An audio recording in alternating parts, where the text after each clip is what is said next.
Ba-da-ba, ba-da-ba, ba-da-ba. Top chat. We're gonna go all chat. Live chat. Sometimes I don't see it though, right? That kind of sucks.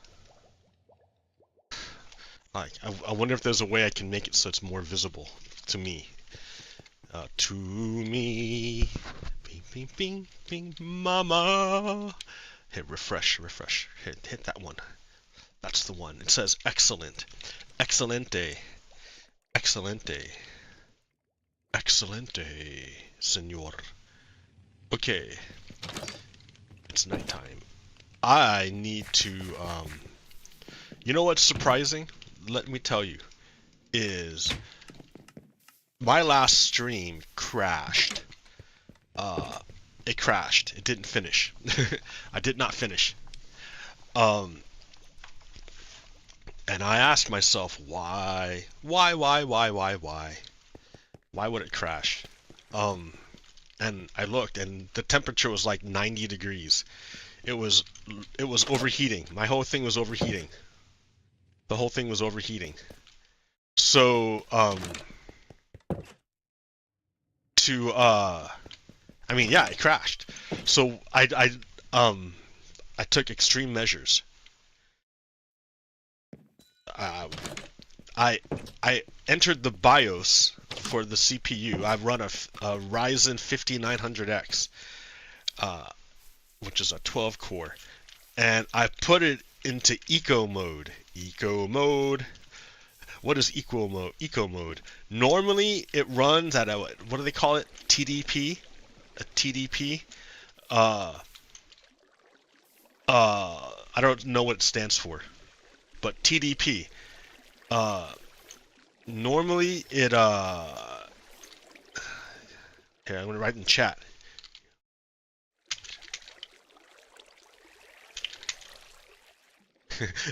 Okay, there. Yo, hello chat, it's me. Okay. Normally it runs at like a TDP of 105 watts. But it, you know, there's a diminishing return. Like sometimes it doesn't matter how much juice you put in. The more juice you put into it. Okay, so there's like a line. It's like a curve, right? Diminishing returns. Like, yeah, your chip goes fast, and if you give it more juice, it goes faster. But there comes a point that you give it juice, but it doesn't go as fast, but you generate the heat. And then you give it even more juice, and it's dropping. It's going up, but barely. It's barely going up compared to the juice you're putting into it. And then on top of it, the heat that you're making is insane. It starts like really piling up. So you're getting a lot more at a certain point. It's called diminishing returns. It's not a linear relationship between the amount of juice you put in and the speed at which the processor runs. It's not a linear relationship. There comes a point where it's diminishing returns that per watt of energy you put in, the increment of speed is less, but the heat is like even more, and that's what kills you, is the heat. The heat is what kills you, because yeah.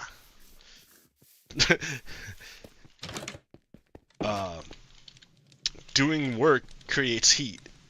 I don't know if it's doing work or what, but it makes a bunch of heat. What am I trying to do? Anyway, oh yeah, I was telling you, I was gonna go up there. So I want to go, yeah, on an adventure. So I have food, I have enough. I have enough stuff. Let's just go. Oh, I need a bed. A bed. For sure.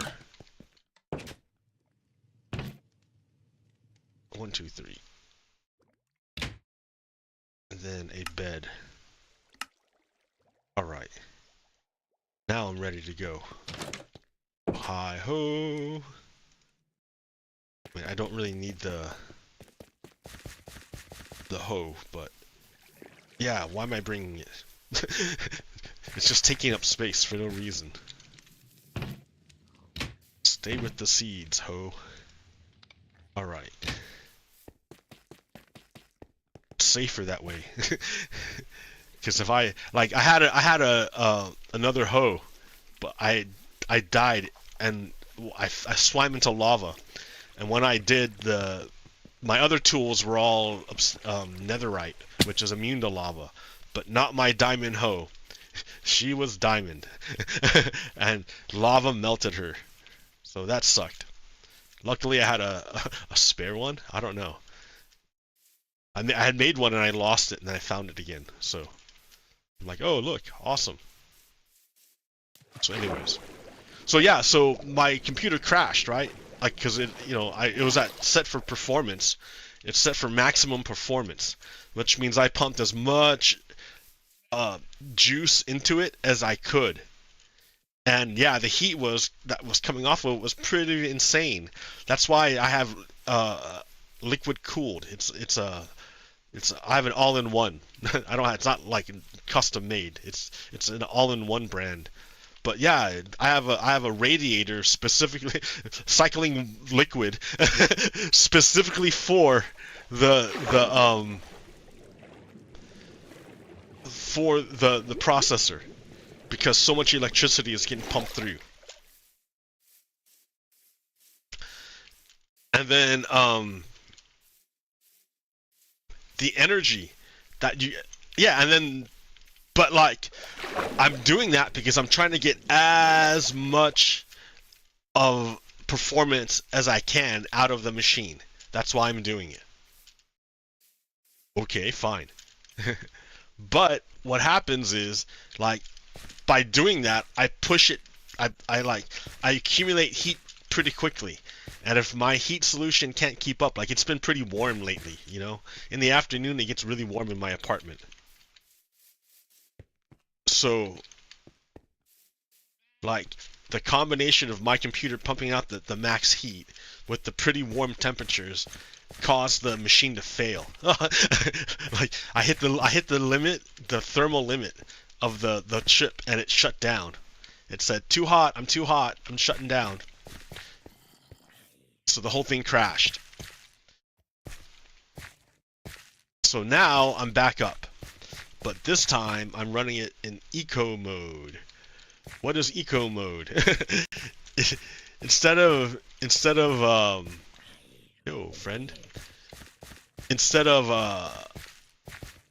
maximum power for temperature, whatever, without it super overheating, I run it like half as much. Literally, like at 65 watts instead of 105. So it's not quite half, but just about, right? Just about half has ooh, this is nice. Just about half is as much power. And why would I do that? That's how cool, dude. How neat. Oh, look, there's another way up from the front. I could have went in the front and just climbed up like this. Oh, it just brings me back to where I was. Ah! I just went in a circle. Ah! That's funny. Okay. So anyways, now I'm running my computer at basically half the power. Almost half the power. And that's what's going on right now. Because, why? Because I don't want the heat. I literally can't handle the heat. I can't handle it. My computer can't handle it. It crashes. It gets so hot, it crashes. And that's because I'm trying to pump out the maximum performance out of it. But there's a diminishing return to it. I'm burning out my stuff, and like, I'm pumping as much electricity into the machine as I can take away heat. Like, if I could find a way to cool my processor more, I can pump more electricity into it and make it go even faster. But I'm limited by the heat. Like, so because my goal was to get as much juice flowing as possible. Now my goal is different. Now my goal is how much I need just enough juice to keep it going, because the more juice I pump in, the hotter it gets. So I want to put in as little juice as possible to still get the end result, my goal. Right? It's not worth it to overclock, basically, is what I'm saying. Like, and so what are the end results of me doing this? Of me changing my goal from pumping as much juice to using as little as possible? What has happened?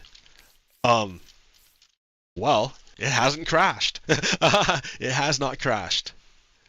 And the temperature is 65 degrees, which is way less than what it was before. It was getting up to like 90, 95. So, oh, it's getting dark. And I'm on the side of a cliff. I'm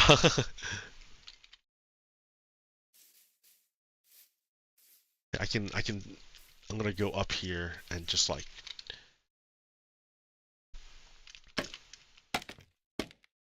cheat. I'm gonna cheat. There we go. I mean, it's not cheating. I mean, but like, I like to go up there without putting down as few blocks as possible. So it feels like you're mountain climbing, you know?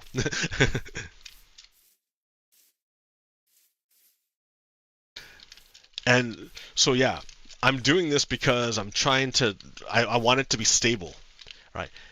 Sure, power is great. Sure, all that extra power, fantastic. It's a rush, right? It's awesome. It's fantastic. I made it. I'm at the top. Yay! All right. Bam.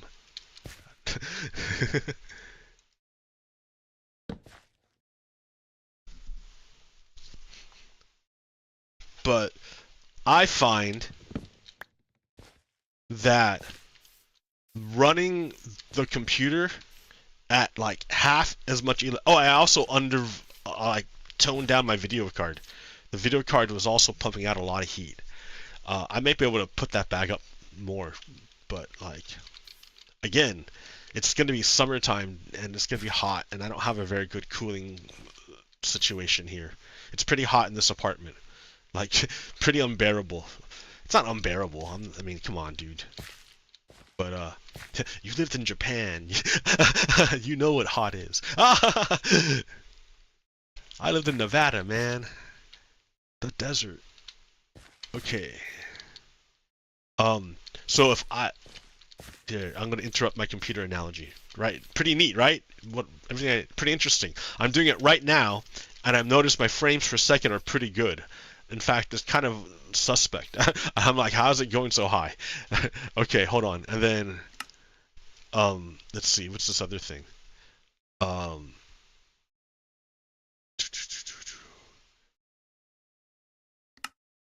Video settings. Okay. I forgot what was I gonna change? Oh yeah, I was gonna limit max frame rate to 90. Even that's too much. Let's go to 80.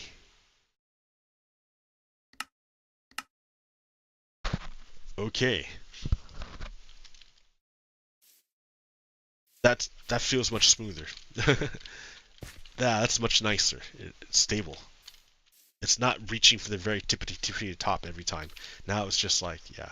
Anyways, so there is that is Liberty. I have I did a whole thing on that the other day, Liberty. But as I was doing it, I realized I can't just do it at Liberty by itself, because that's not really a thing. When you have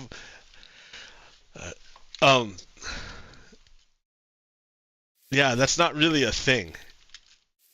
You can't really have Liberty by itself.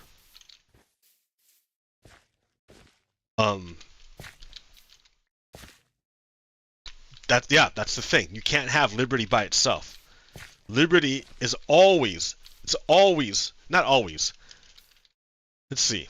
Shall I say always?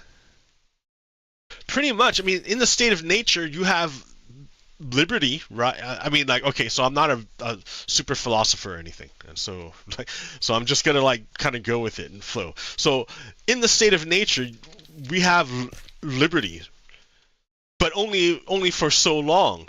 I mean, sure. I mean, well, okay, before nation states, right? Oh, that changed. I'm gonna get all mixed up here.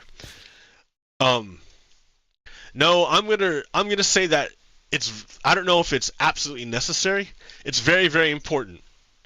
In fact, you will not have that. Liberty will cease to exist unless you have her corresponding side, the other side, the other side. What is the other side of liberty? What's the other side of freedom? Justice. Justice. Justice is on the other side of freedom. You cannot really have freedom without justice. Because if you have a society built on slavery, the argument will be, oh, I, the slave holder, am like the slave owner. I am the free one. But is that true? Is that true? Are they truly free? Because their relationship, their status, their freedom is built upon the slavery, the enslavement of the taking away of the freedom of another person. So you got to say, is that just? I mean, and for the Confederates, I don't know. Maybe they're not interested in justice. I don't know.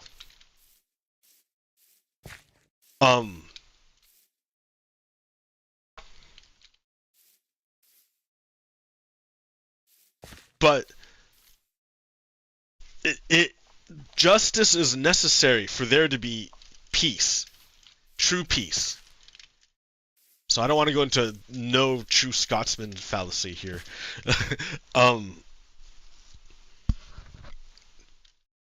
But in the state of nature, you have absolute liberty, and so does everyone else. And so, yeah, like look at animals. They live in the state of nature. Sure, animals are free to do whatever they want, but at any moment, violence could happen upon them. And sure, they're in the state of nature, but they never like they're also like that state of nature changes. Like think about the monkey. The monkey is absolutely free, or any pack animal, right? The dog. Dogs are absolutely free, or wolves. Oh, there we go. I'll do wolves. Wolves have freedom, absolute freedom, right? They're in the state of nature, and in the state of nature, everything is free. Literally, it's like there's no law. There's no law. But you try to act like that in your pack, and things are gonna be real different. Like there's like in that pack. I mean, I guess you can try to act ways contrary to the good of the group, but that the group is gonna organize against you, the individual, and like correct their behavior. Or that guy becomes the alpha wolf. I don't know. But it's through violence. Like, but you see that. But even then, it's not a freedom, a true freedom, because the wolves' behaviors are mediated by the pack. There's a bigger organization than just the lone wolf. Sure, the lone wolf can go off and be alone, but they don't live, generally don't live very long. It's way harder to hunt by yourself than it is in a pack.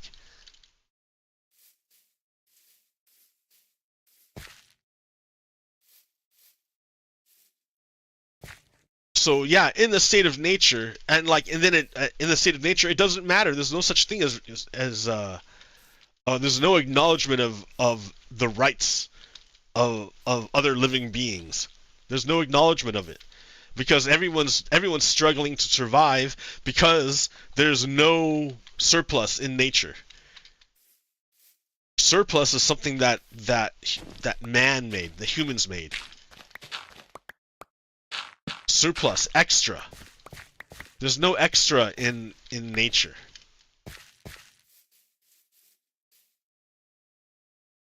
So there was a book called Call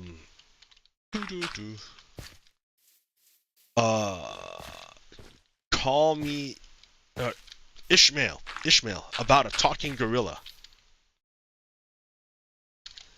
And it posited this very interesting story, and that I repeat because I think it makes sense. And the story is about how Cain and Abel. The story of Cain and Abel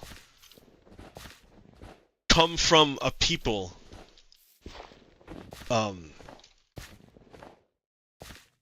before the Hebrews. It came from a different people. And the way this book says it is that it came from the people before them. A tribe that's not here anymore. And let's see, how can I do this? I mean, I can just literally build on top of it. I mean, like, I can make my own floor. I can do anything. But I want to preserve the aesthetic. I can, it would be cool if I could figure out how to, make it diagonal. You know? Make it diagonal. Just build it. Well, here, just build it. Yeah, there's, not really a way.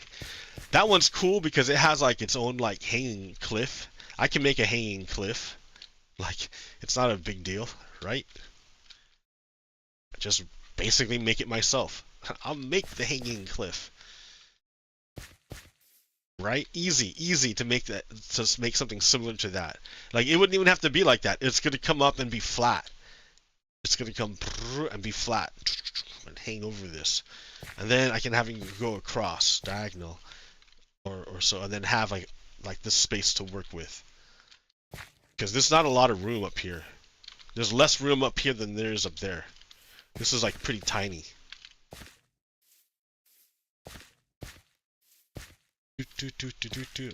I'm just working it out, man. I'm just trying to think about it, how this is gonna happen.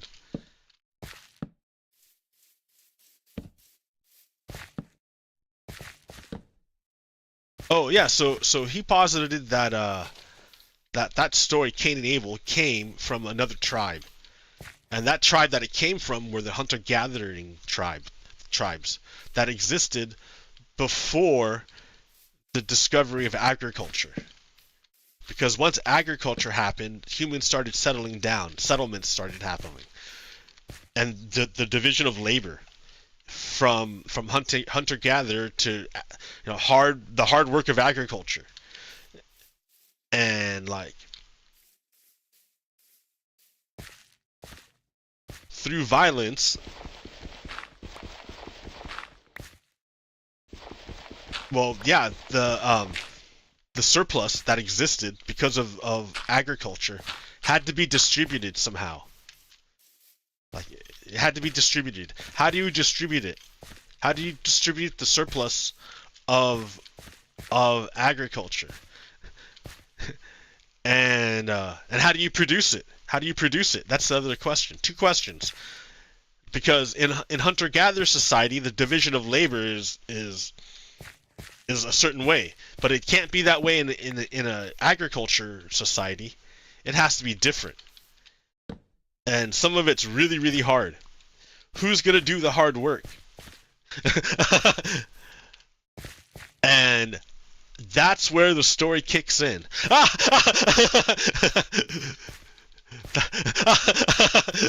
That's what. Um, who's? That's where the story of Cain and Abel kick in, right? Who's gonna do the hard work of agriculture? And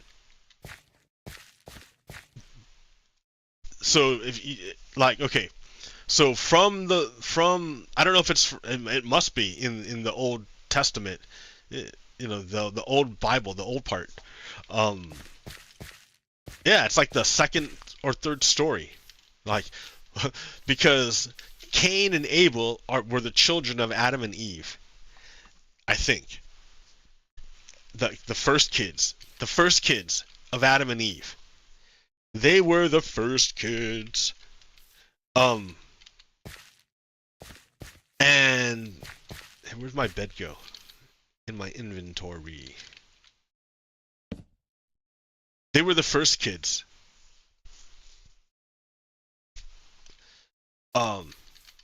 And Cain was an agriculture guy. He was a farmer.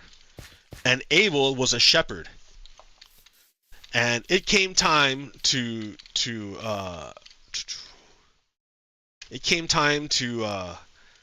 give an offering to God. And so Abel slaughtered a sheep and offered it to God on the altar.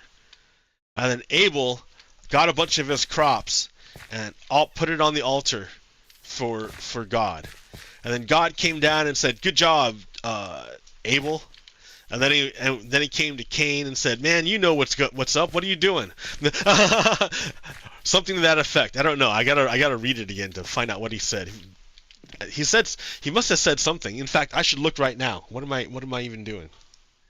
It's getting warm in here. Cain and Abel story. Doo-doo-doo.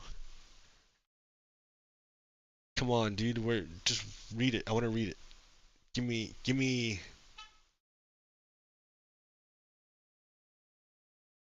He worshipped in self-will. What's that mean?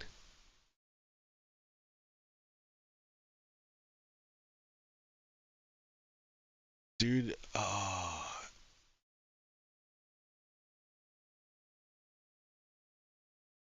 I need the Bible verse, man. No, I need a summary. Fucking give me the verse, the whole thing. Where is it? Oh man. Oh, there's two different stories. In the Quran, Cain and Abel are known as Kabil and Habil, respectively, or something like that. The events of the story and in the Quran are virtually the same as the Hebrew Bible narrative. Both brothers offered individual sacrifices to God. God accepted Abel's sacrifice and rejected Cain's. Out of jealousy, Cain slew Abel, the first case of a murder committed on earth. Alright, so that story, even though it's in the Hebrew Bible, comes from another tribe, the tribe before the Hebrews. They were people who, it might have come from the Hebrews, because like they were slaves too, right? I don't know. I don't know any of the Jewish stuff. I don't know, man. I don't. That's a big gaping hole in my knowledge. But the story comes from the hunter-gatherers, the people who didn't settle down, the people who followed the animals and grew and died with nature, and just like took what they needed from the land, and when there was nothing left, then they moved on. And then like so nature provided basically. They moved with the animals, with the herds. Well, these settlers settled down, and doing agriculture is hard work. That's what I'm finding out right now. Right? I have a farm. I have a farm, right? I have that farm right there. And I grow crops, but I hate having to like farm them myself. It sucks. Like there's not really an automated way of doing it, because you have to plant it and then you have to harvest it. Like there's no way to automate it. Wait, there's a way to automate it. The way you automate it is you take villagers and you enslave them. Basically, right? That's what you do. If you want to, if I wanted, like, I hate doing agriculture. I hate doing this. It's a lot of work. It's shitty work. I'd rather be out making machines or wandering around or envisioning where I'm going to make a big statue. I'd rather do that than go pick crops. Right? So, what, but if I want crops, that's what I have to do. So, but there's another way to do this. I don't have to pick crops myself. I can go find, like, they wouldn't live in a, like, imagine they're not living in a city, right? Because, like, in the early days, there was no settlers. They didn't settle. People just wandered. Tribes just wandered up and down, right? All over the place. They just wandered around. That's all they, like, they went where the food was. And when the food was there, then they stopped and they ate it. And then when there was no more food, then they got up and left. Like, right? So, but this other group of people, like, I came along and said, hey, doing this agriculture is hard work, and you guys, it's better if I make you do it than if I do it myself. So they came and they kidnapped and murdered, and yeah, they kidnapped and murdered this tribe. They murdered people and then kidnapped people, brought them back to their tribe and said, you do this agriculture work or we'll kill you or hurt you. Ta-da! That's the story of Cain and Abel. Cain represents the agriculture tribe, and who murdered Abel, who represents the hunter-gatherer tribes.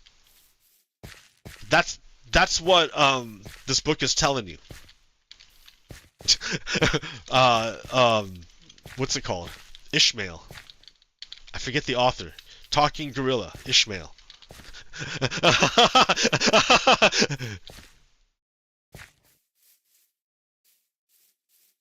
Okay, I've been up here forever. I need to, oh yeah, here. I should write a coordinates. Where am I gonna make the nether portal? I could, like, just dig a little place inside. Like right here, and then and make stairs up. Okay. Sounds fair to me.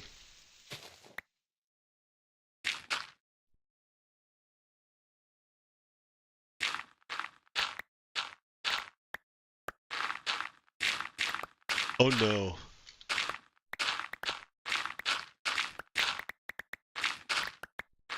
That's funny.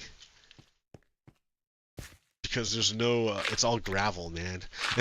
This mountain top is just gravel. Oh no. Alright, here. It's all just gravel.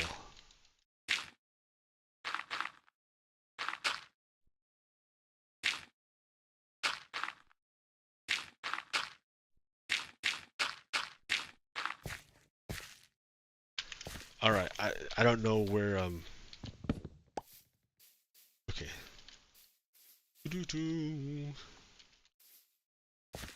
Papa, okay. Torch in the corner. I'm afraid to dig out too much more because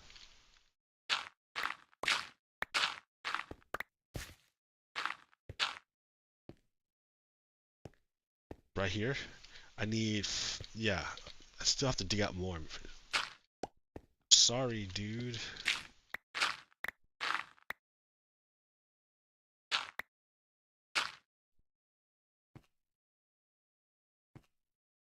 It would be like one. Can I go up one more? Nope. That's the roof. That's it. In fact, it's gonna be a problem if it maybe I should go down and even lower.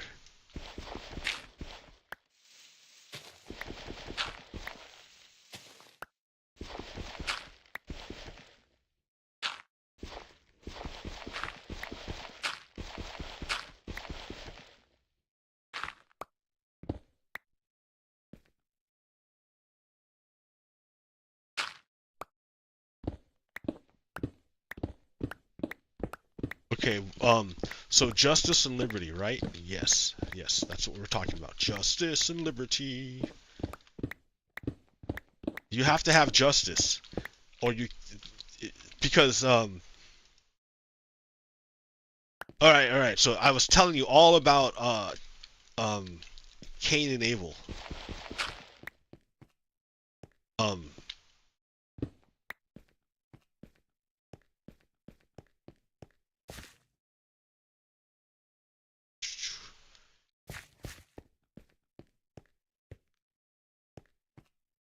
Now the book of the point of that book, Ishmael, that was it had an environmental message, I think.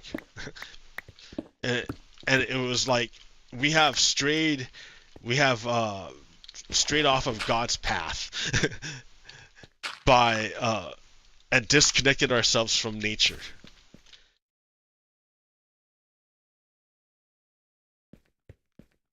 Like, okay, whatever. I mean, it kind of makes sense at some level. It does. It really does. Because if think about another story, Adam and Eve. Like even before Cain and Abel, right? It's their parents, Adam and Eve. And where did... Okay, so that story, if you're not familiar with that story, let me tell you real quick. Oh, this thing's all gravel, man. It sucks. Oh, terrible. My terrible French accent. I like French. I visited there. I was studied there. It was really nice.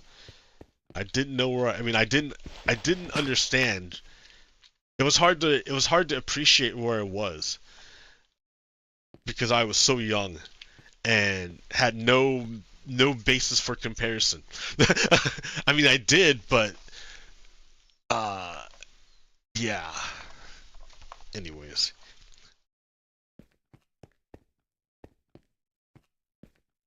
It was just hard to comprehend. Well, it was a different culture. I mean, in so many different levels. Okay, so 1, 2, 3, then it's gonna go up. 1, 2, 3, 4, and then up. I mean, it doesn't have to go up so big, but like, that's enough. Like, you can make it 2 by 1. That's, yeah. I think I can do it with just two squares. But anyways, so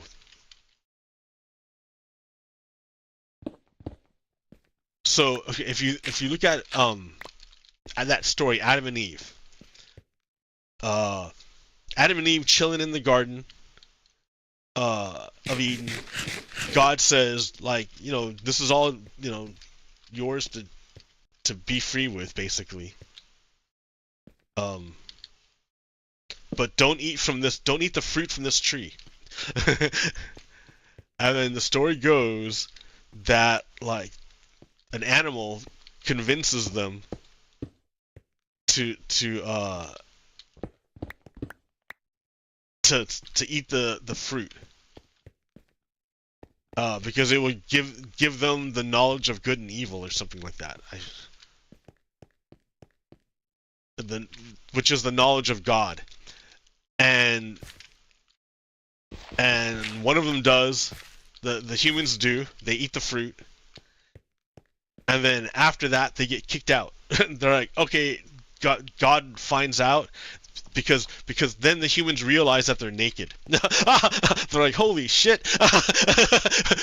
Whoa! I'm naked! So God comes back and God's like, why are you hiding? And the animal and the humans are like, because, dude, God, do you know that we're naked?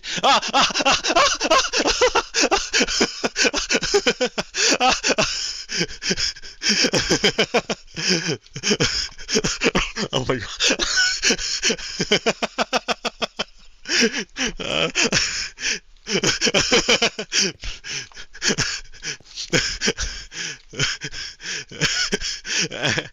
So, so God's like, oh man, who told you you're naked?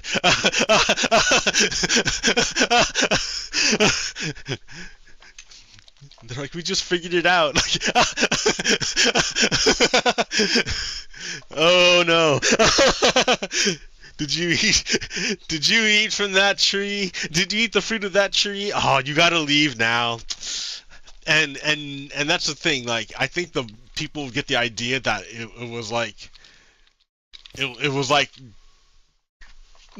punishment, like raw punishment. No, it was something that they did to themselves. It was something that Adam and Eve did to themselves. They did it themselves. God didn't punish them. They did it themselves. Because they couldn't stay in the Garden of Eden after they ate the fruit. They couldn't stay. It wasn't that God made them leave, it's that they couldn't stay. They literally couldn't stay anymore because they had that knowledge. Because they got that knowledge, they couldn't stay. They had to leave. The Garden of Eden, this perfect paradise made just for them, they had to leave now because of what they did to themselves.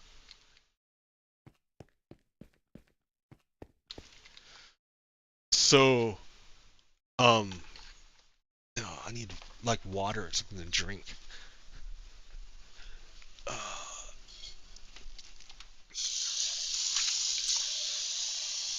So, yeah, they had to leave. Okay.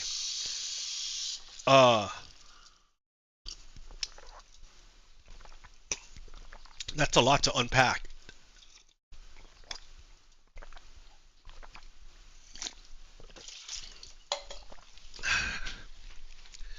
So, if you think of let's put that aside for a second, and let's look at what the anthropologists say.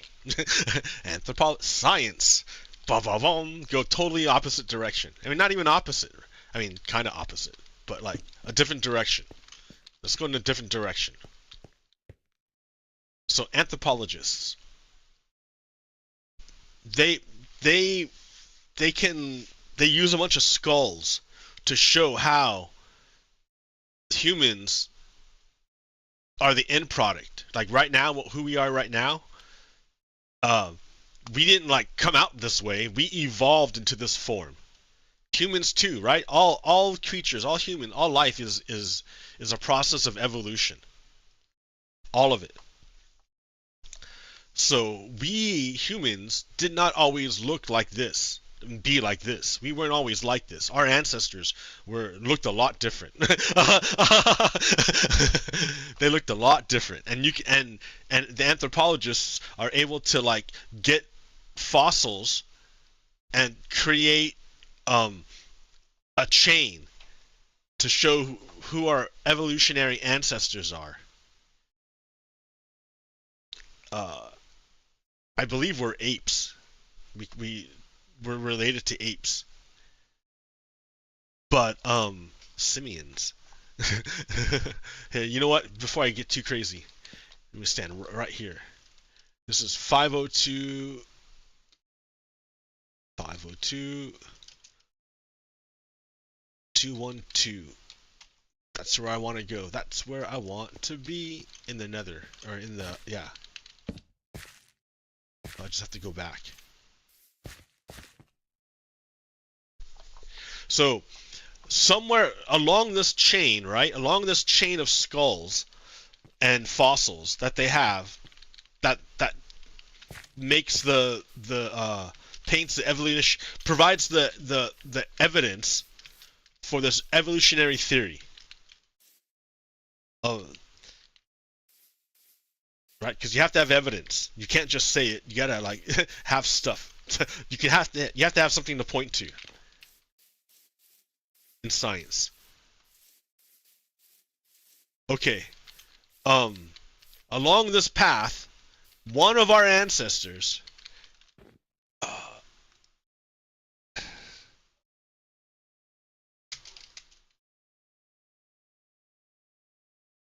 I want to make sure I forgot the name.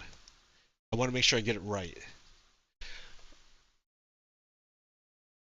Is it Homo erectus who did it? No. Yeah, Homo erectus.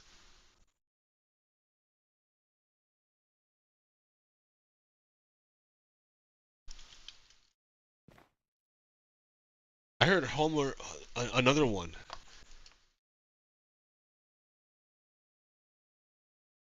Control of fire. Oh man, reading the wiki is way different.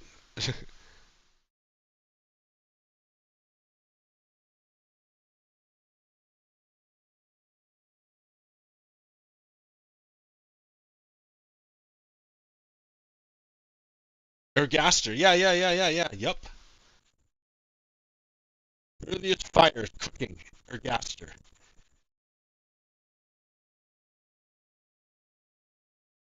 Homo erectus ergaster. So yeah, is an extinct species or subspecies of archaic humans who lived in Africa in the early Pleistocene. Ple, ple, Pleistocene. In the early Pleistocene. Pleistocene. Whether H. ergaster constitutes a species of its own or could be subsumed into Homo erectus is an ongoing and unresolved dispute within the paleoanthropology. Um, Proponents of oh my gosh, synonymization typical designates H. ergaster as African Homo erectus or Homo erectus ergaster. The name Homo ergaster roughly translates to working man, a reference to the more advanced tools used by the species in comparison to those of their ancestors. The fossils range of H. ergaster mainly covers the period of 1.7 to 1.4 million years ago, though a broader time range is possible. Though fossils are known from across East and Southern Africa, most H. ergaster fossils have been found along the shores of Lake Turkana in Kenya.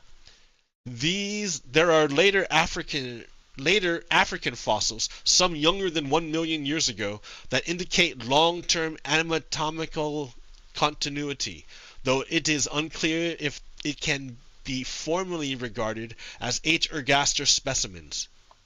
As a chronospecies, H. ergaster may have persisted to as late as 600,000 years ago, when new lineages of Homo arose in Africa. Anyways, I don't want to get into the nuts and bolts of it. What I'm saying is that they're the first ones that started using fire for cooking. And when you use fire for cooking, that changes everything. I'm going down. Because understand that you couldn't eat, like, the food you eat has to be processed in some way. Like humans right now, I don't believe humans can live off a pure raw diet. At least, like, you have to cook. You have to cook your food. It has to be processed some way. Like, maybe if you're like living off of a protein diet, but even that has to be processed. Like if you drink a protein shake, like with whey, well, that comes from an animal, and it has to be processed.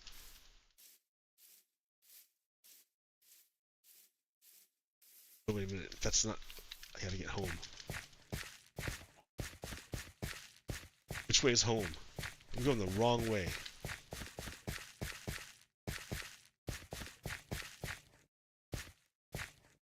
Alright, so we got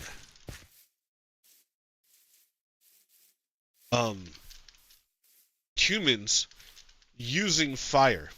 And when Homo ergaster in West Africa was the first human that used fire, or one of the first humans that used fire. They used it for cooking. What did cooking do? Cooking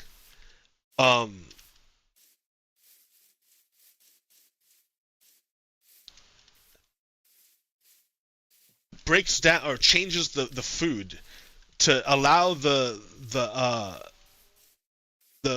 human to or not the human, our ancestors, to get more nutrients out of the food they ate.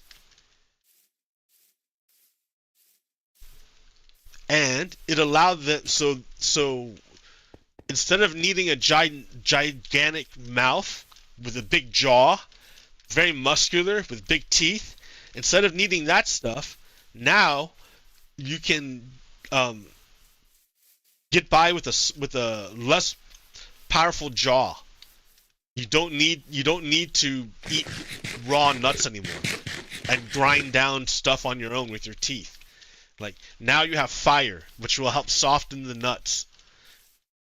And then if you kill something, you can cook it now. And then you don't get sick. If you eat raw meat, you get sick. But if you cook it, you don't get sick. So now you're getting more energy out of the meat. Maybe you do eat raw meat. I don't know. But you get more energy out of the food if you cook it. And the more energy you get, the more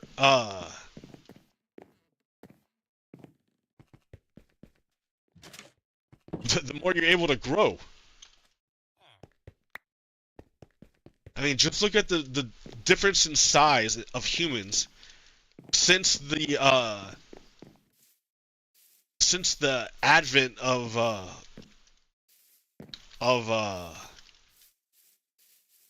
well, I don't know, since modern meat practice, I don't know, the modern diet. Like, humans grow to be way bigger than they were before. The people were small because they were malnourished.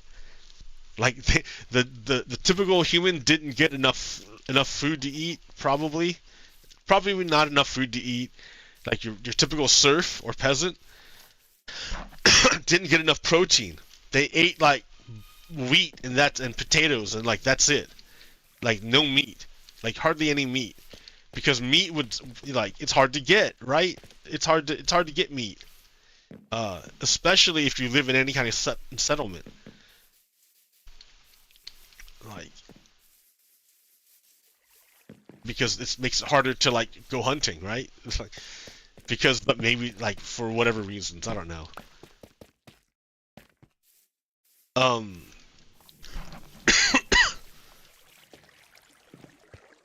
What was I talking about? Oh, I got lost. Oh yeah, the diet. I mean, having food, fire basically unlocked a lot of bioenergy for the humans. So with a smaller jaw, you can have a bigger brain, and with that bigger brain, you're able to figure out more stuff.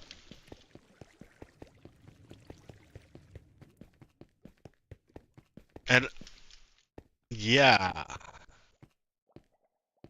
and then we evolved into like our ancestors evolved into more stuff, right? Because they said more humans popped up afterwards, right? It's at the very end. More humans popped up. As a chronospecies, H. ergaster may have persisted to as late as 600,000 years ago, when new lineages of Homo arose in Africa. Oh, how so? What do you mean, new lineages?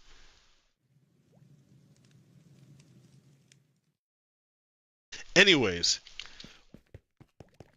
because the advent of fire, the control of fire was something that was unprecedented for as far as we can tell.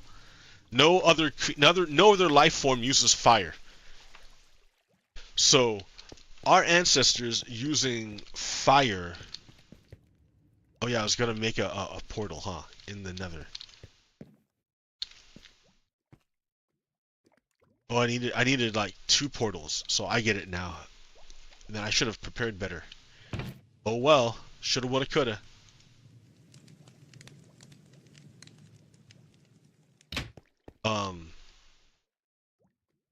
So I'm gonna make a.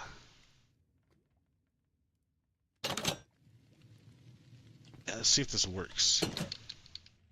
I can make a portal or a passage first. Hey, tough guy. Alright.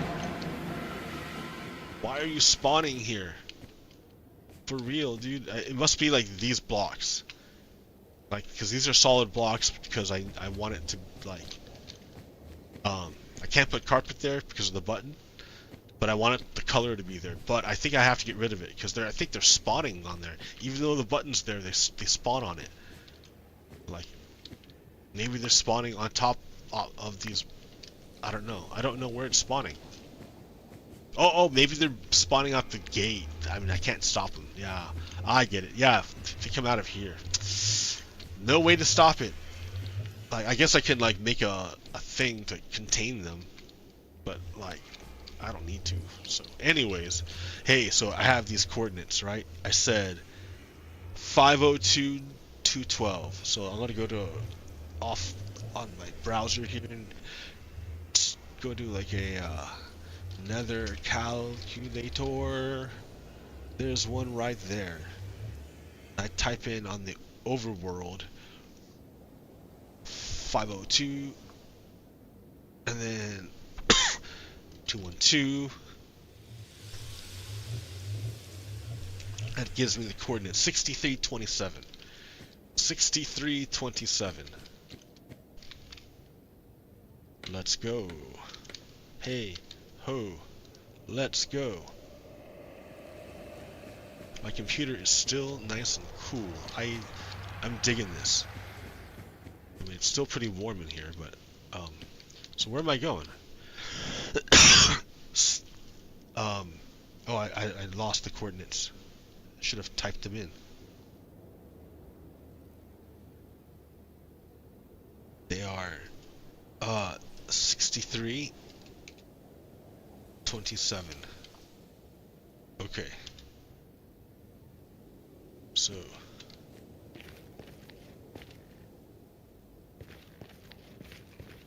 yeah, to 27. I can take any of these guys. And then 63 is that way. So I should probably either this guy or I can go up one.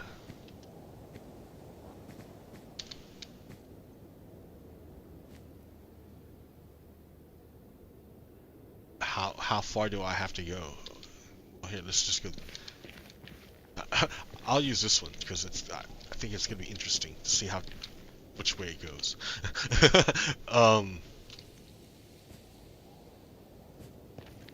So that way it's 27 and then 63.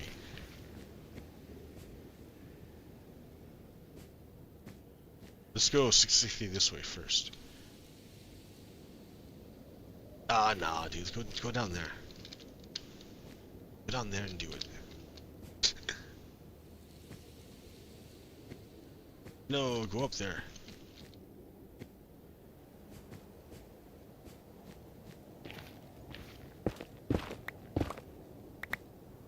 Okay.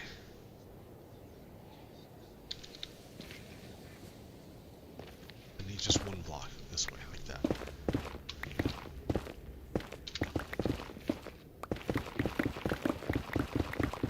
Spooky.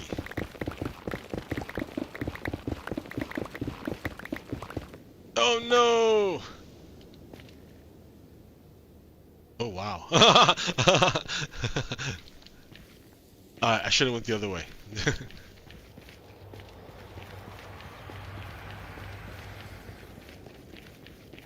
I still can. I didn't break anything. Nothing's broken. It's still there. And if I don't like it, I can just like cover it up real quick. Ta-da!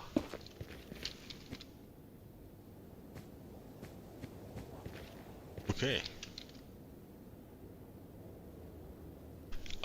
Down.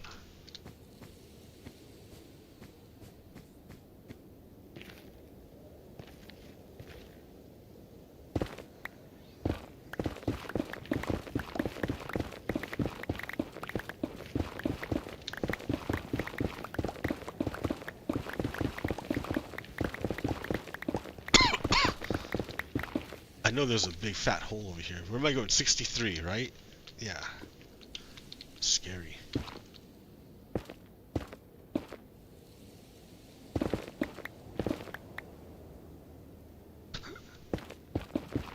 Ooh.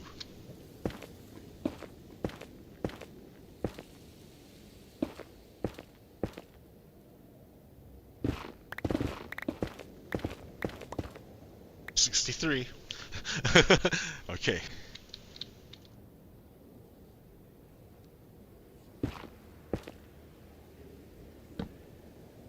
And then 27.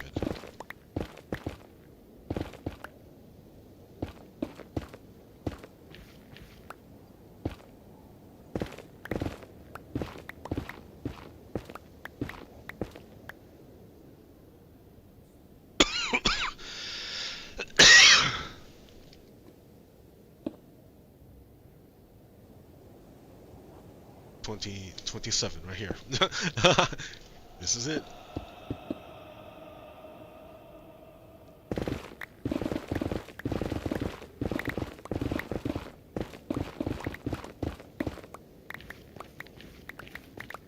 Actually, I probably don't want such a giant space, because the bigger the space, the more place for something to spawn down here. Spawn down here! No, the small is better. It's the nether, man. You don't need anything big. Nobody cares. Alright, so 63, 27. 7 right there. Ta-da!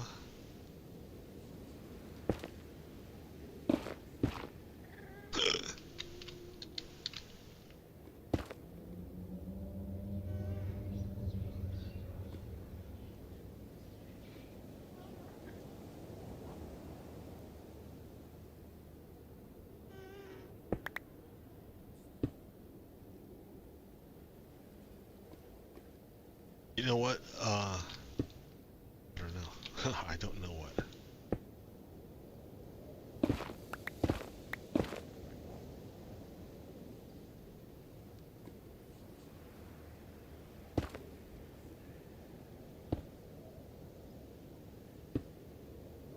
Alright, 4, 3.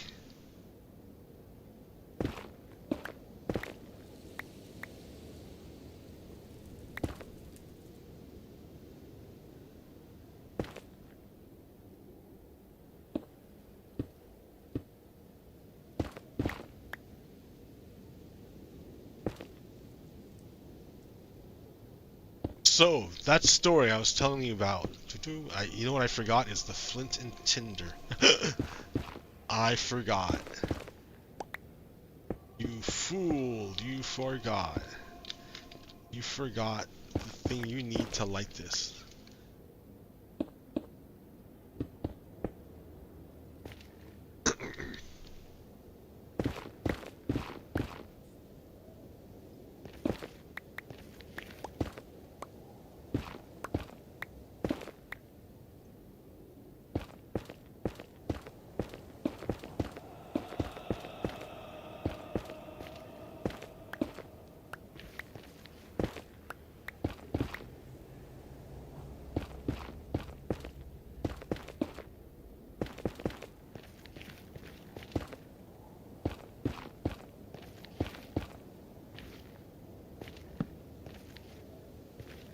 Okay.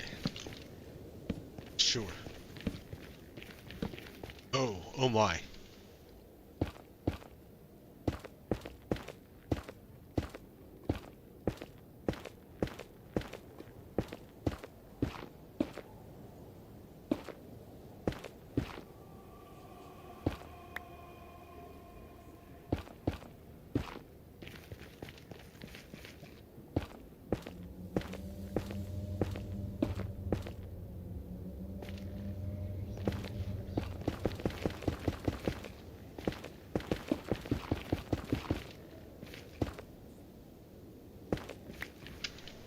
closed for maximum safety.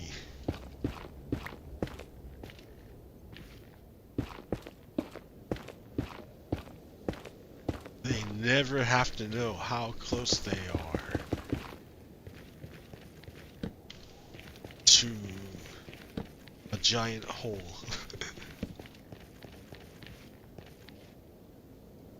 Never have to know. They never have to know.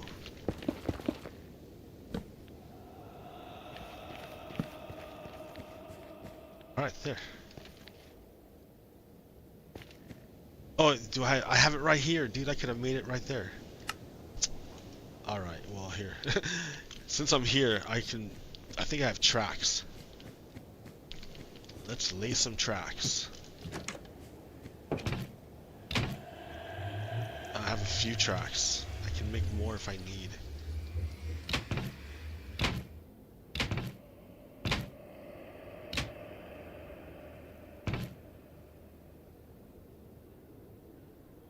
Lol, I had the flint. I had it with me.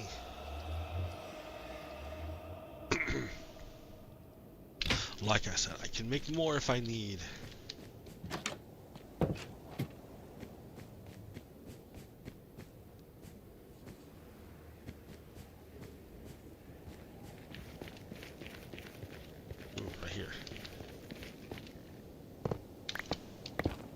You're coming with me.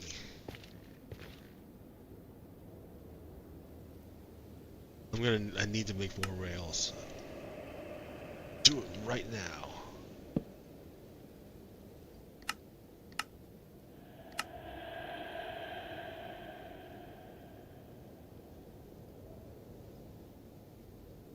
Alright, I think that should be enough.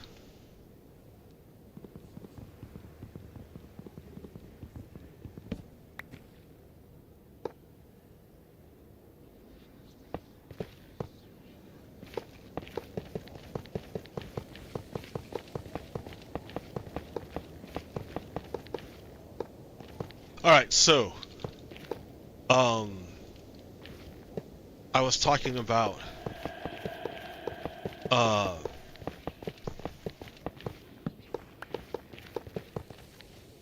stories come from tribes.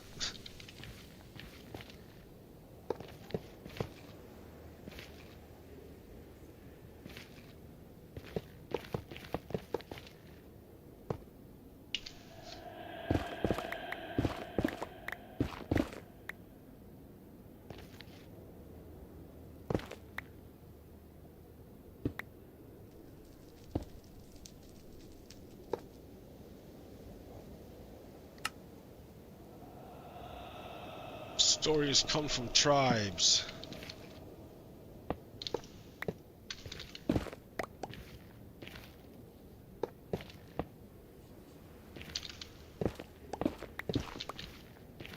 Oh.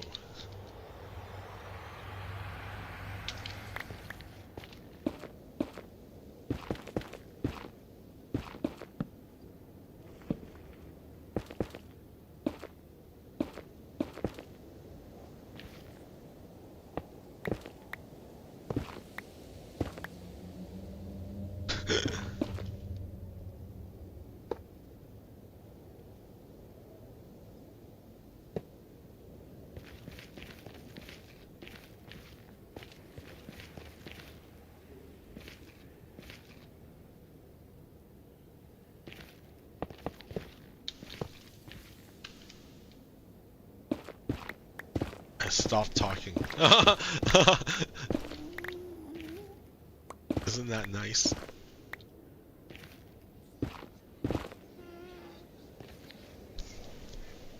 Nice. Nice. Pleasant.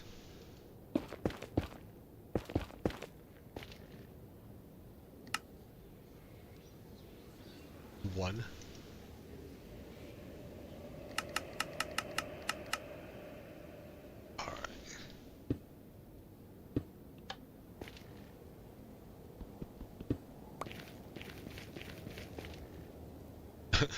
That's funny.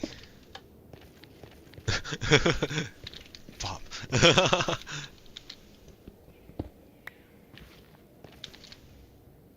can't handle it hitting my head all the time.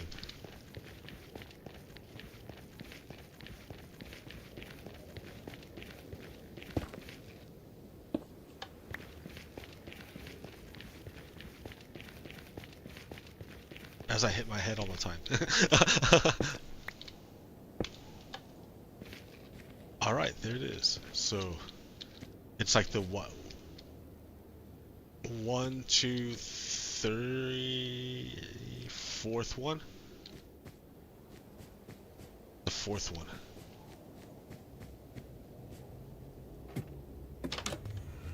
One, two, three, four.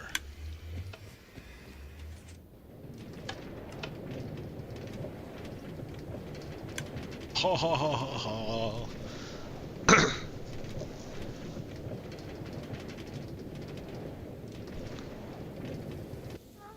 Pop. Okay. So then we do this.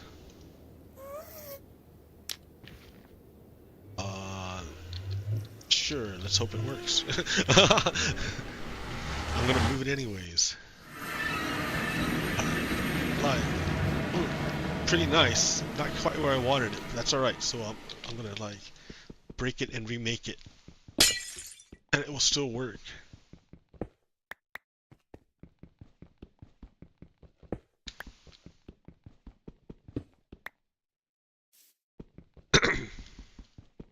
Get free obsidian. Ha ha ha.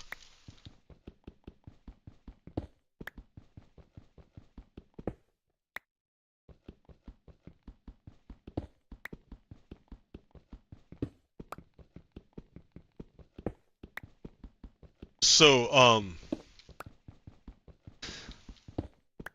if we use the same trick that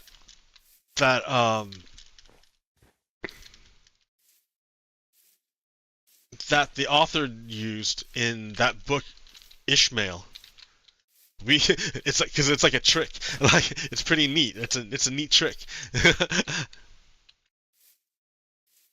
Where's my? I had a hole, right? I made a hole. Oh, it's down one more. Is it down one more? Where's it at? Oh no.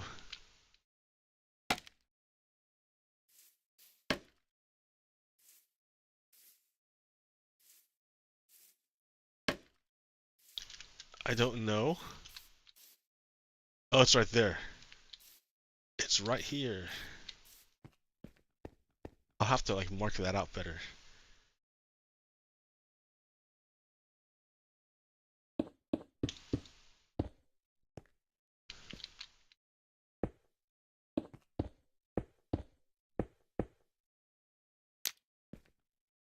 Alright, let's see if this works. It works, it works. Ha ha ha ha.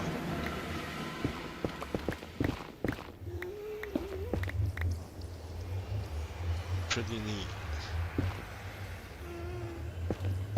I mean, now I kinda wanna like spawn proof this place. It's a nice view.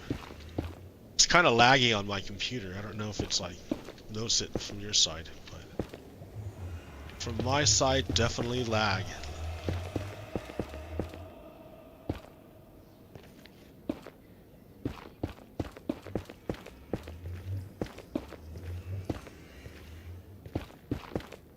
Definitely laggy. Definitely laggy.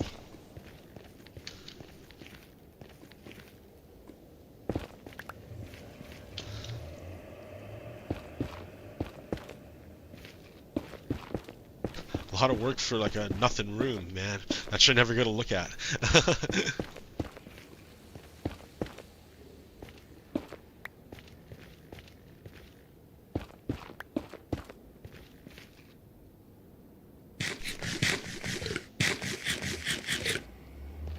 Okay.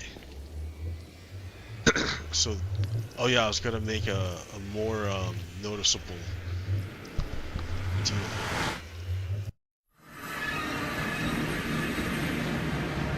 That's like no good.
There we go.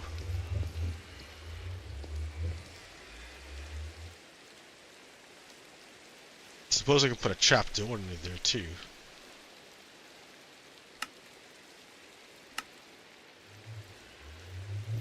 Or carpet. Put a trap door maybe. Let's see.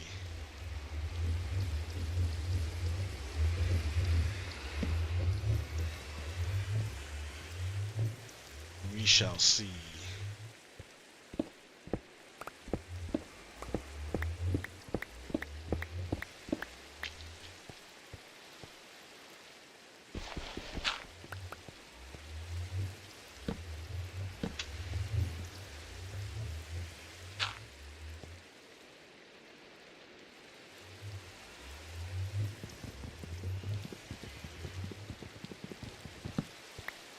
You know what? I like totally lost my train of thought.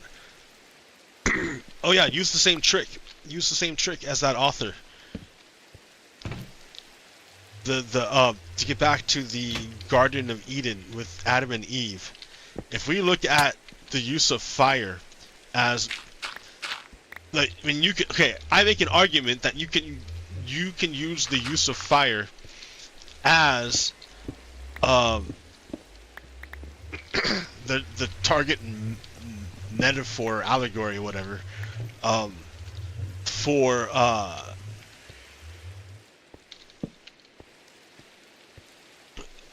saying that's when humans ate of the Garden of Eden, because by using fire we are introducing energy. Like the whole thing is an equation of energy.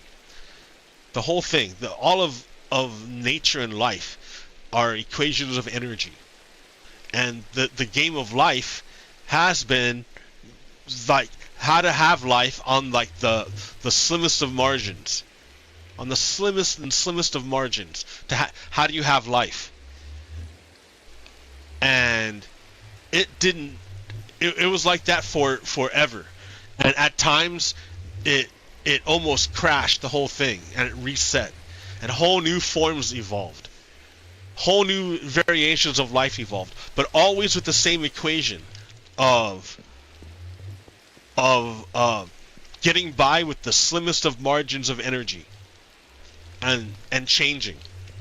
Well, along come humans, like our ancestors, Ergaster, and they introduce a new form.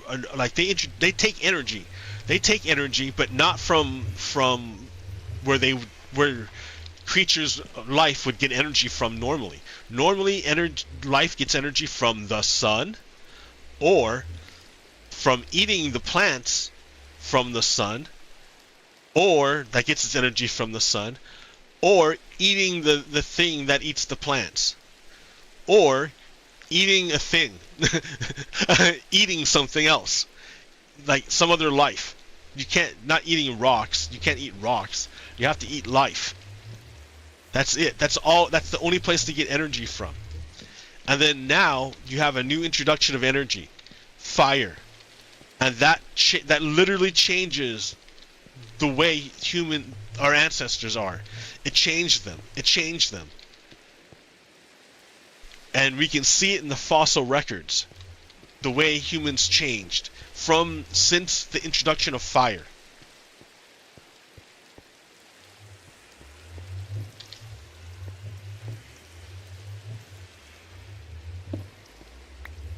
So it wasn't that humans decided to, or ancestors decided to up and leave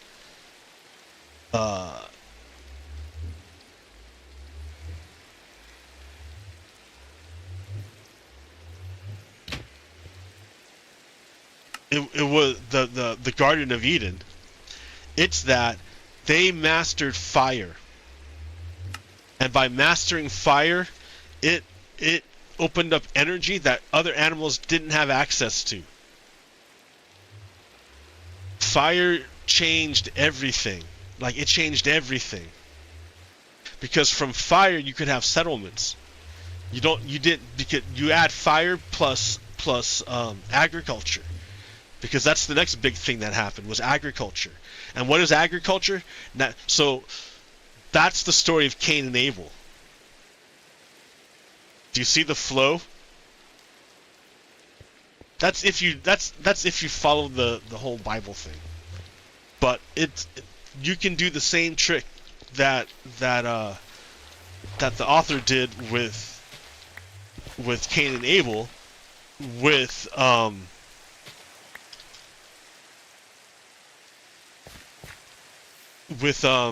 Adam and Eve.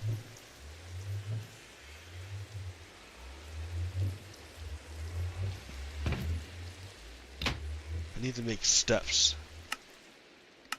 so I know where I'm going.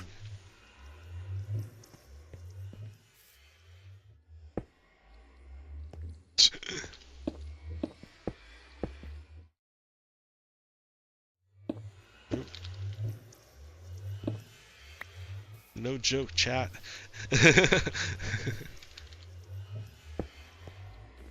All right. Chat with no one in it. I guess that's the joke, right? That you're calling chat to no one in it. But all right, so there's that infrastructure.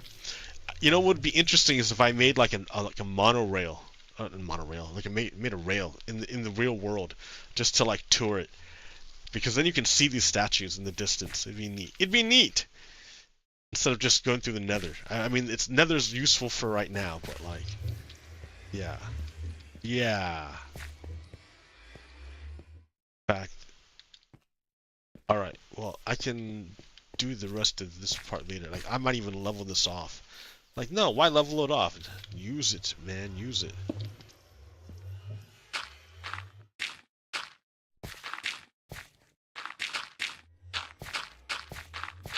Use it. I can like make it go out to the end, like there. Make it just a giant block at the top. I don't want to make a block. That looks ugly. But like, I need to make a base. I need to figure out how I'm going to make this happen. Because I need to make the companion to justice, which is liberty. Liberty. I need to make the companion to liberty, which is justice. You can't have liberty without justice. That was my whole argument. Like in the state of nature, yeah, it's rule of power.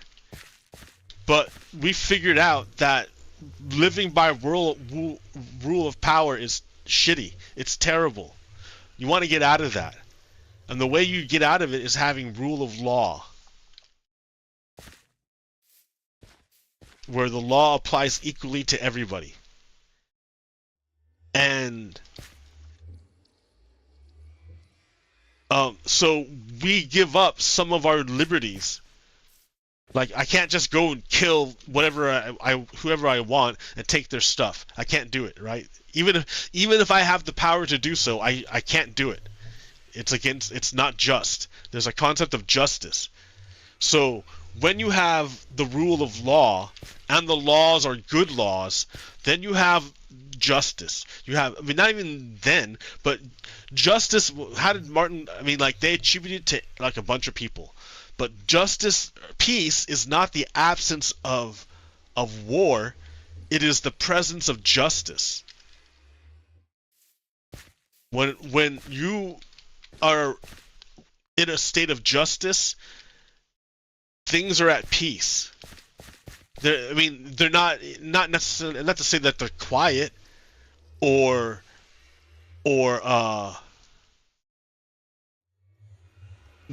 there's no conflict, but it's to say that there's justice. And it's how do you even describe justice? So I keep saying Hesiod, and I don't know if I'm saying the guy's name right, but Hesiod wrote Work and Days, and like I haven't read Work and Days myself. I haven't read it. I read this other guy, Werner Jaeger. who wrote this book, Paideia, and he was talking about how um um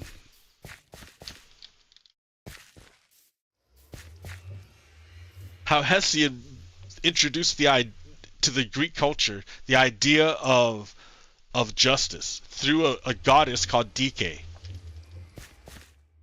That there's a cosmic balance in the universe. It's and that she controls it. And if you piss her off, that she'll get you. Basically like karma. I mean, not like karma, but like the Western idea of karma, which is like more like vengeance or just desserts. I don't know how they would call it.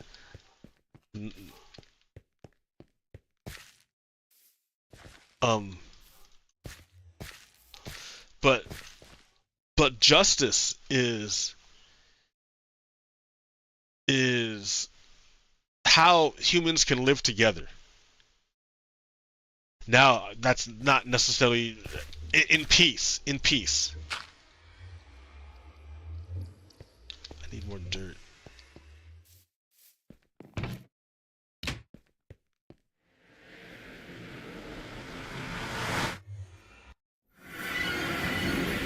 I mean, I guess you can have people living together not in peace, like in slavery, but then you don't have justice, and it's not true peace. There's people walking around with guns all the time. Some people are treated very, very poorly. Like that's not just. It's not peaceful either. Revolts would happen all the time. Yeah, like that's like it had to be like a militant society in order to exist. That's not justice. That's not peace. That's not freedom.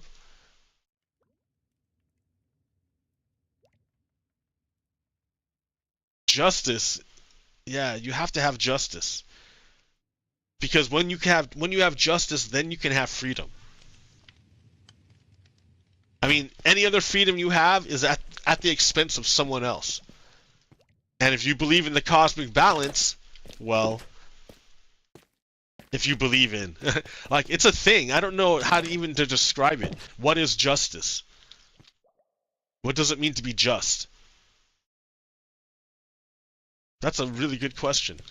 I need to look into that. What does it mean to be just?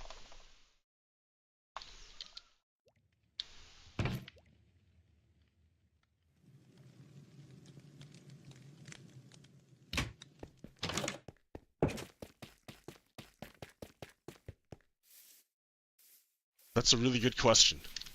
I'm gonna make a statue to the of justice, and I don't even know what justice, like, how to really define it. I get a sense of what it is. I can look it up. I mean, like, here, there we go. Let's ask Google. Google will tell me. So the dictionary, right, says the quality of being just, fairness. The principle of moral righteousness, decency.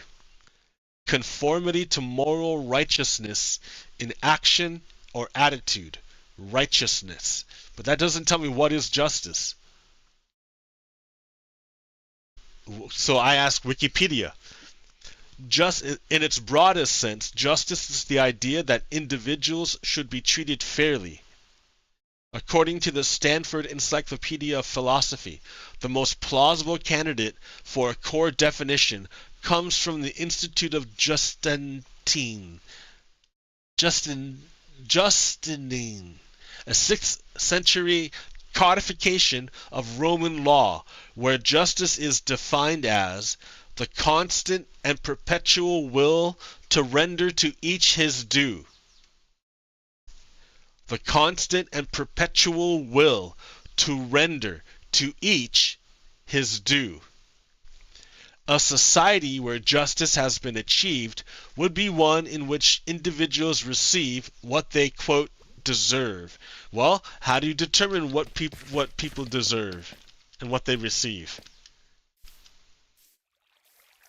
So we live in a capitalist society.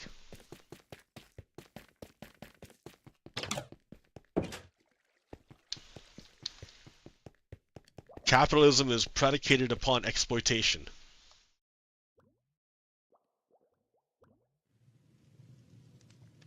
Like, we live in the United States, and we get products cheaply because the labor and the pollution is done in third world countries, and then it's, well, third world countries, in developing countries, and then it's with terrible labor laws, and then it's shipped to us, to our market, where we pay for it.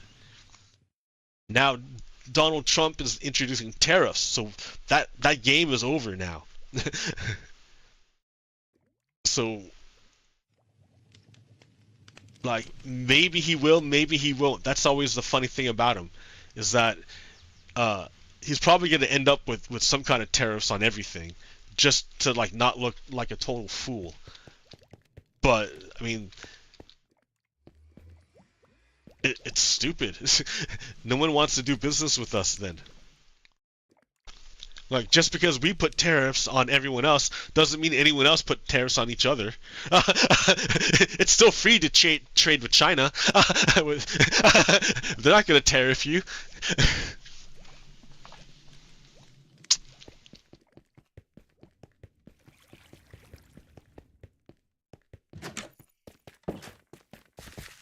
Anyways, justice.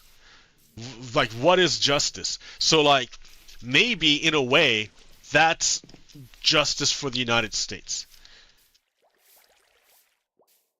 Because those products, we shouldn't be buying those products to begin with. If we paid the labor, it's just fair wage. Instead of exploiting their poor country and their shitty conditions. Like, do you want to call that justice? Like, I don't think those factories are gonna come here. The factories that produce a lot of the stuff.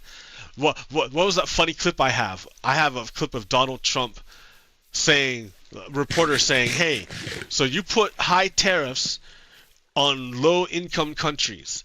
Low-income countries are the countries that have all the quote-quote sweatshops." Quote.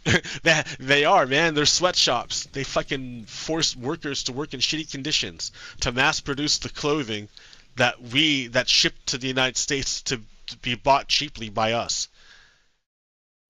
Or expensively, depending on where you buy it.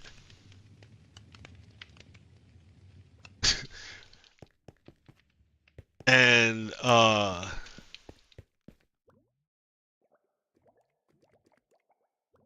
by putting, so they said, you put that's what you did. Like, what do you hope to achieve by having a tariff on a poor ass country like that? What do you hope to achieve? And he said, and Donald Trump said, look, I want, in the United States, I want to be building tanks and AI and computer chips. He's like, I don't want to be making textiles. I don't want to be making shoes or t-shirts. Then the obvious question is, if you don't want to be making shoes and t-shirts, why are you putting a tariff on the countries that do that? Where you make it expensive to do business so that to quote encourage them to come into the United States, which they're not going to do. Like, sure, it's a big market, but you know, is it like the tariff is so big it makes other markets more attractive?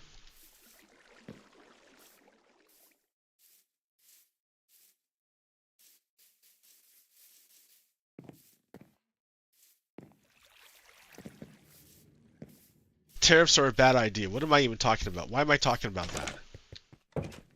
Why did I talk about tariffs? I made my trip. I needed to bring stuff there. Stone and copper, right? Yeah, let's just do that.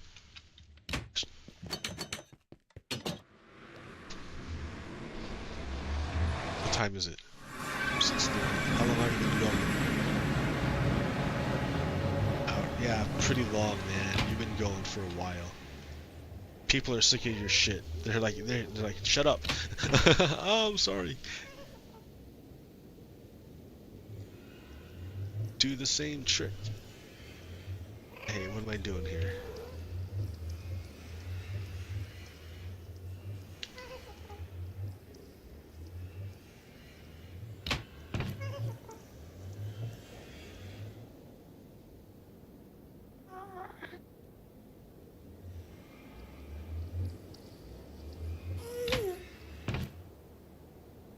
Alright, yeah, you all stay there. I need to bring a bunch of stuff. So I was thinking, like, going to the Nether all the time, that kind of is like no fun. I thought it would be better if I, oh yeah, huh.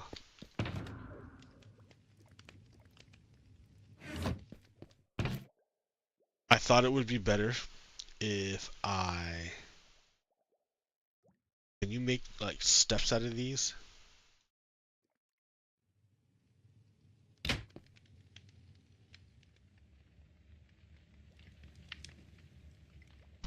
Yeah. Oh, but they're cut copper stairs. Who cares? Yeah, okay, well then... That's what I want. A bunch of these.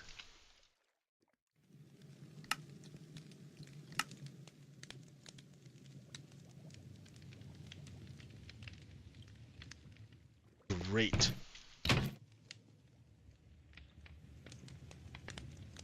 Make some platforms. Ooh, ooh, ooh, ooh.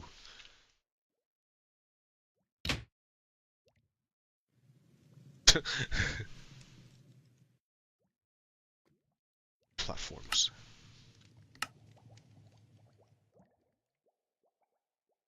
Okay. Yeah. No, not yet. So then, oh yeah, put it in here.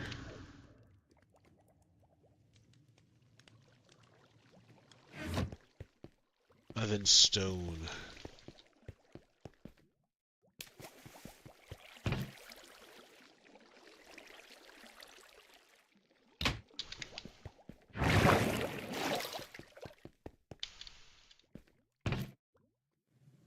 Okay, away we go.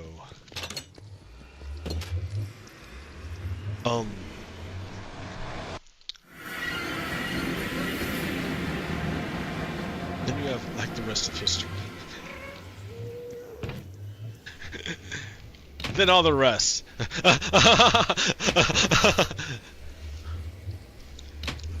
that separation, that initial separation from nature.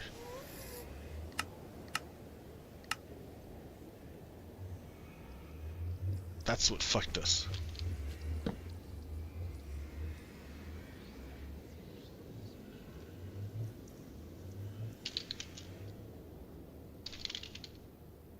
I gotta learn about, I gotta do research. What is justice? That's a tricky question.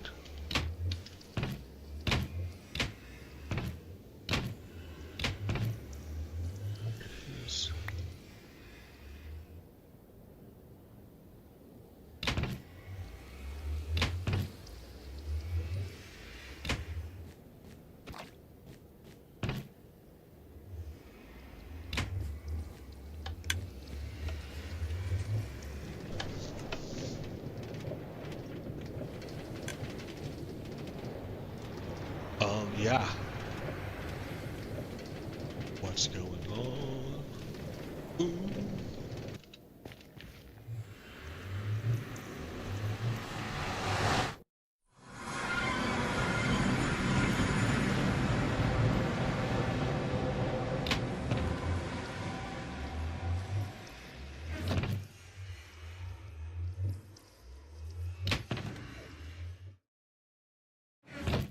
Ha ha ha.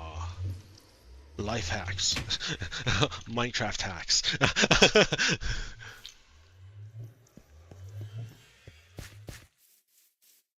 Alright, well hey, I think that's pretty good.